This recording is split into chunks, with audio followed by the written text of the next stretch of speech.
सुधार नहीं, 16 जिलों में 81 लाख से अधिक आबादी बाढ़ से प्रभावित।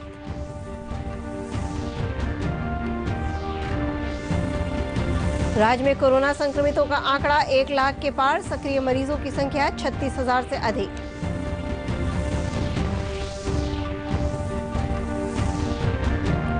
और पश्चिम चंपारण जिले में वाटरप्रूफ शौचालय से बाढ़ प्रभावित लोगों को हो रही है सुविधा।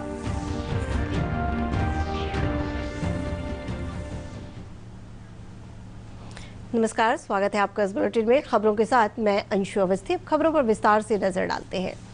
पूर्व प्रधानमंत्री अटल बिहारी वाजपेयी की पुण्यतिथि पर पूरा देश आज उन्हें श्रद्धापूर्वक याद कर रहा है। आज ही के दिन 2018 में दिल्ली के अखिल भारतीय आयुर्विज्ञान संस्थान में लंबी बीमारी के बाद उनका निधन हो गया था। 3 बार प्रधानमंत्री के रूप में उन्होंने देश का नेतृत्व किया था। प्रधानमंत्री के रूप में उन्होंने अपने कार्यों से अमिट छाप छोड़ी थी।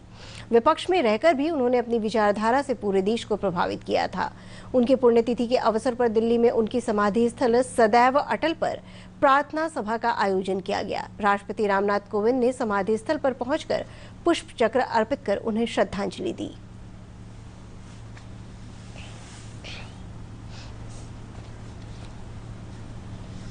उपराष्ट्रपति एम वेंकैया नायडू ने भी समाधि स्थल पर जाकर अटल जी को नमन किया।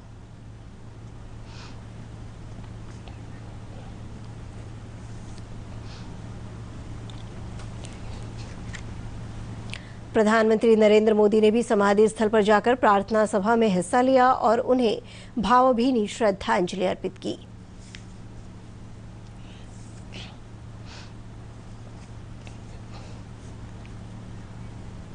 रक्षा मंत्री राजनाथ सिंह सहित भाजपा के कई अन्य वरिष्ठ नेताओं ने भी समाधि स्थल पहुंचकर अटल जी के कार्यों को याद किया।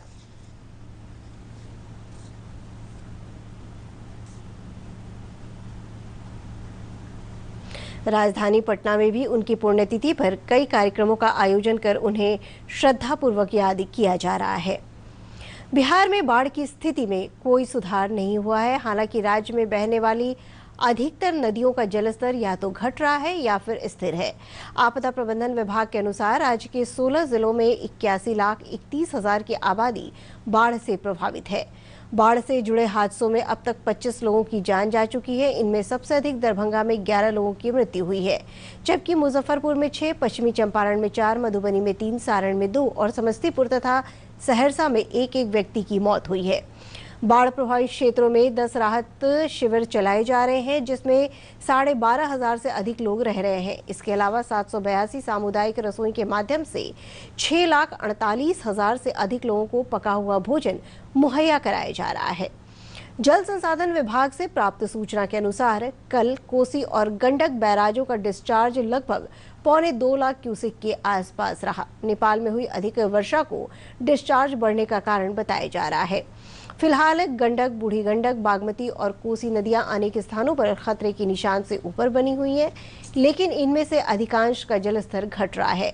मौसम विभाग ने अगले 2 दिनों तक बिहार में हल्की से मध्यम वर्षा की संभावना जताई है।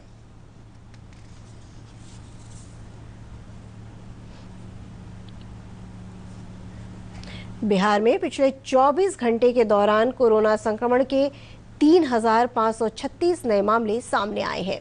स्वास्थ्य विभाग से मिली जानकारी के अनुसार प्रदेश में कोरोना मरीजों की संख्या 1 लाख को पार कर गई है। अभी तक कुल संक्रमितों की संख्या 1,01,906 दर्ज की गई है। प्रदेश में कोरोना के सक्रिय मरीजों की संख्या 36,237 है। पटना जिले में कोरोना के 493 नए मरीजों की पहचान की गई है। पश्चिम चंपारण जिले में स्वच्छाग्रही एकलव्य प्रसाद ने तकनीक अपनाकर बाढ़ प्रभावित लोगों को गंदगी से मुक्ति दिलाने का काम किया है। एकलव्य प्रसाद ने पश्चिम चंपारण जिले के बाढ़ प्रभावित इलाकों में नए ढंग का शौचालय बनाकर लोगों को गंदगी से राहत दिलाई है। एक रिपोर्ट।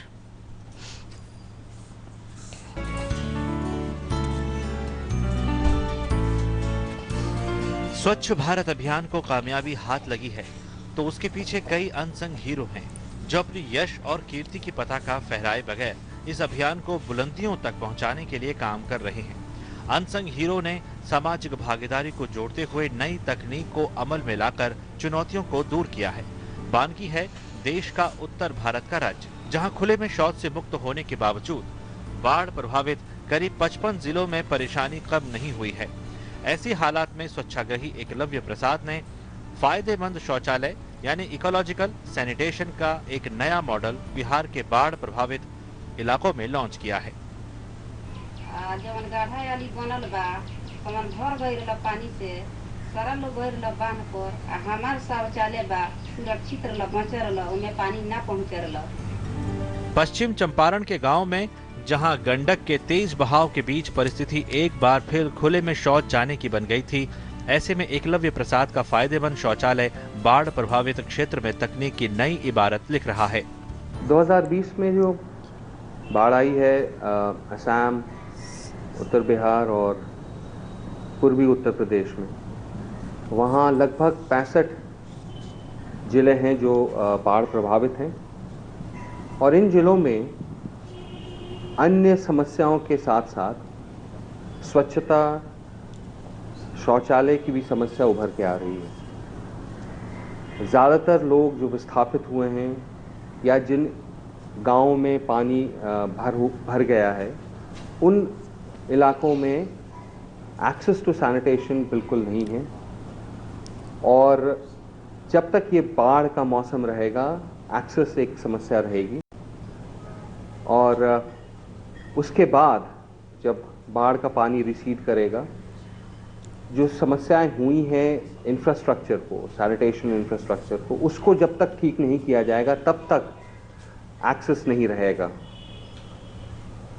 तो ऐसे हालात में हम लोगों को एक विकल्प, एक ऑल्टरनेटिव सैनिटेशन टेक्नोलॉजी के बारे में अवश्य सोचना चाहिए। जैसा कि प्रधानमंत्री नरेंद्र मोदी ने गंदगी भारत छोड़ो अभियान के साथ टेक्नोलॉजी की बात कही थी। गंदगी भारत छोड़ो अभियान को कामयाब बनाने के लिए एकलव्य प्रसाद ने वाटर प्रूफ शौचालय से लोगों का परिचय कराया है। इस शौचालय से गड्ढे और शौचालय को जमीन से ऊपर रखा जाता है।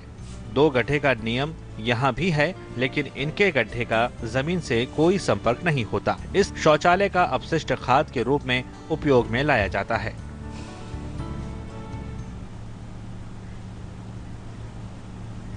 खबरों में आगे बढ़ते हैं। देश को दासता से मुक्त कराने के संघर्ष में अनेक अनाम योद्धाओं ने योगदान किया है। देश के विभिन्न भागों में इन योद्धाओं ने भारत माता को अपने रक्त से तिलक किया और हंसते हंसते फांसी के फंदे पर चढ़ गए। बिहार के ऐसे ही एक अनाम योद्धा थे पीर अली खान, जिन्हें अंग्रेजों ने 1857 के प्रथम स्वतंत्रता संग्राम में क्रांतिकारियों का साथ देने के लिए पटना में सरेआम फांसी के फंदे पर लटका दिया था। देखिए ये रिपोर्ट। करें तो सबसे पहले नाम आता है जगदीशपुर के राजा वीर कुंवर सिंह का, जिन्होंने 80 साल की उम्र में अंग्रेजों से लोहा लेकर उनके दांत खट्टे कर दिए थे। वीर कुंवर सिंह के साथ साथ अनेक नाम ऐसे थे जिन्होंने आज़ादी के लिए संघर्ष करते हुए अपना सर्वोच्च बलिदान दिया। इनमें से अनेक के नाम भी आज की पीढ़ी को याद नहीं है।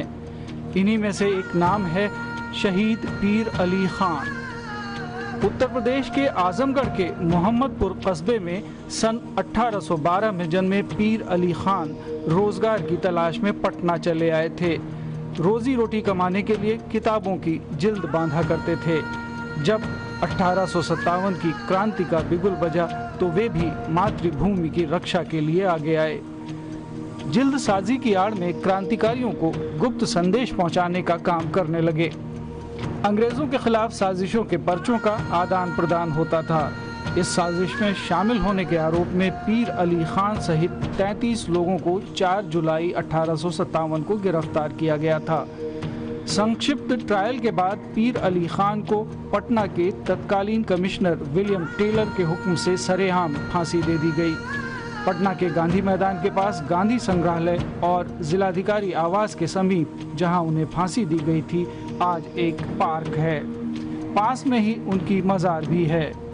यहाँ उर्स भी होता है और मेला भी लगता है, जो इस शेर को सार्थकता देता है कि शहीदों की चिताओं पर लगेंगे हर बरस मेले, वतन पर मिटने वालों का यही बाकी निशान होगा। ब्यूरो रिपोर्ट, दूरदर्शन समाचार, पटना।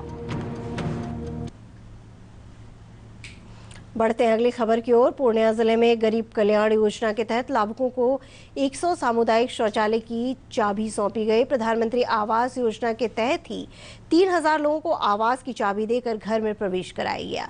जिलाधिकारी राहुल कुमार ने बताया कि 15 अगस्त तक इन योजनाओं को पूरा करने का लक्ष्य तैयार किया गया था, जिसमें सफलता मिल चुकी है।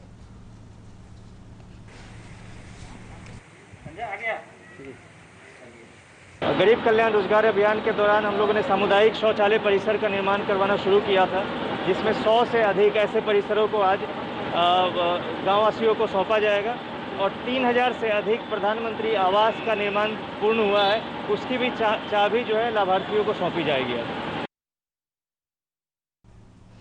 और अब 3 मिनट में 10 खबरें देखते हैं।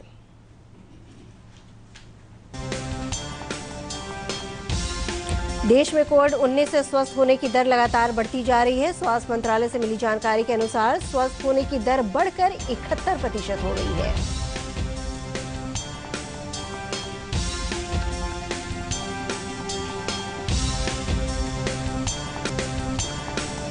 कोविड-19 से होने वाली मौत की दर में भी कमी दर्ज की गई है। देश में इससे मृत्यु दर घटकर 1.94% रह गई है।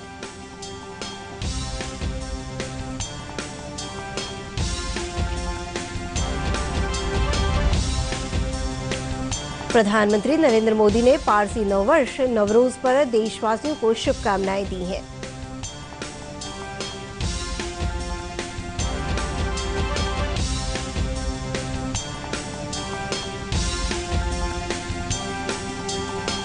प्रधानमंत्री के नेशनल डिजिटल हेल्थ मिशन शुरू करने का स्वागत करते हुए स्वास्थ्य राज्य मंत्री अश्विनी चौबे ने कहा कि इससे लोगों को इलाज में काफी सुविधा मिलेगी।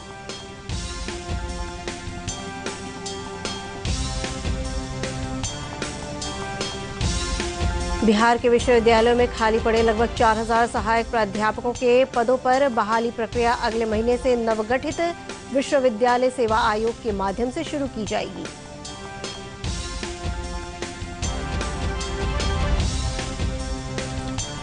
राज्य में स्वास्थ्य सेवा को और चुस्त दुरुस्त बनाने के लिए जल्द ही 4000 चिकित्सकों और लगभग 5000 नर्सों की नियुक्ति की जाएगी।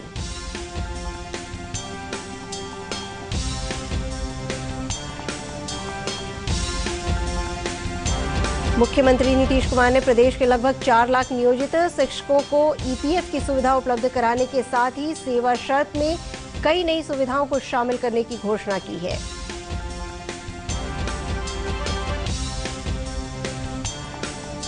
मुख्यमंत्री नीतीश कुमार ने स्वतंत्रता दिवस पर अपने संबोधन में जल जीवन हरियाली के साथ ही हर खेत तक पानी पहुंचाने पर जोर दिया है।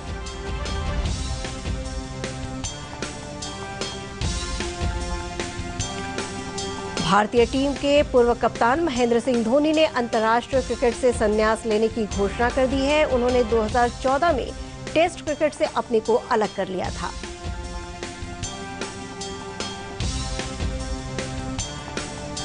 भारतीय टीम के एक और चर्चित खिलाड़ी सुरेश रैना ने भी अंतर्राष्ट्रीय क्रिकेट से संन्यास लेने की घोषणा कर दी है।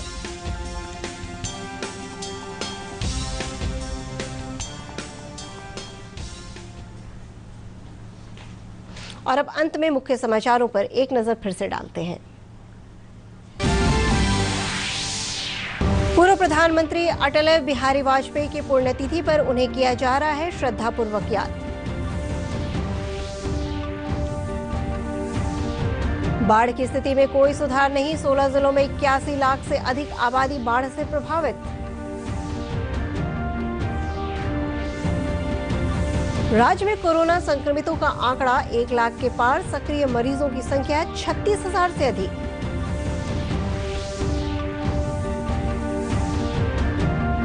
और पश्चिम चंपारण जिले में वाटरप्रूफ शौचालय से बाढ़ प्रभावित लोगों को हो रही है सुविधा।